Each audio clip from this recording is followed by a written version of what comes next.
Goeiedag, ek groet jou in die kosbare naam van Jesus Christus.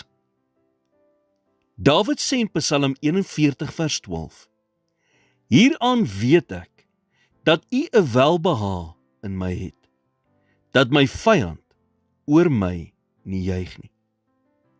Die King James sê, I know that thou favorest me.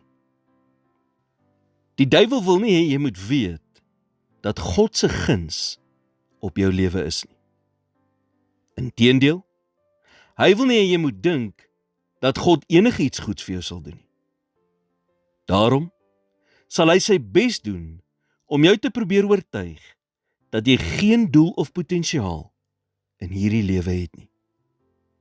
Eerstens, sal hy jou herinner aan al die teleurstellings wat jy al in die lewe gehad het. En as dit nie werk nie, sal hy mense teen jou gebruik. Ons almal weet dat God ons kan seën, guns aan ons kan bewys en ons kan bevorder. Maar ons besef nie altyd dat God selfs ons vyande kan gebruik om dit te doen nie. Wat jy dalk vandag as 'n teleurstelling beskou, soos 'n persoon wat jou verlaat het, 'n vriend wat jou verraai het, of 'n kollega wat probeer om jou sleg te laat lyk, kan juist die trappie wees wat God gebruik om jou te kry waar jy veronderstel is om te wees. Dink so daaraan.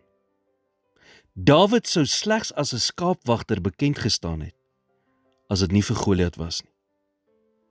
Goliat was strategies oor Dawid se pad geplaas. Nie om hom te verslaan nie, maar om hom te bevorder. Sonder Goliat sou Dawid nooit die troon bestyg het nie. Net so kan God selfs die mense wat teen jou opstaan gebruik om jou te bring waar jy moet wees. Dawid sê in Psalm 23 vers 5, U berei die tafel voor my aangesig teenoor my teestanders. Wanneer God jou deur die teestand bring, gaan hy dit nie privaat doen nie. Nee, hy gaan dit doen waar al jou vyande dit kan sien. Miskien staan jy vandag voor 'n ander soort vyand. Nie net 'n persoon nie, maar 'n vyand in jou finansies of in 'n verhouding. En dit lyk nie of dinge ooit gaan uitwerk nie. Kry 'n nuwe perspektief. God is besig om vir jou tafel voor te berei, soos wat hy vir Dawid gedoen het.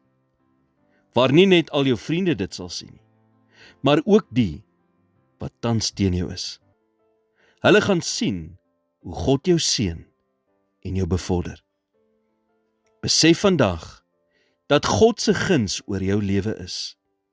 En vir hierdie rede is jy 'n teken.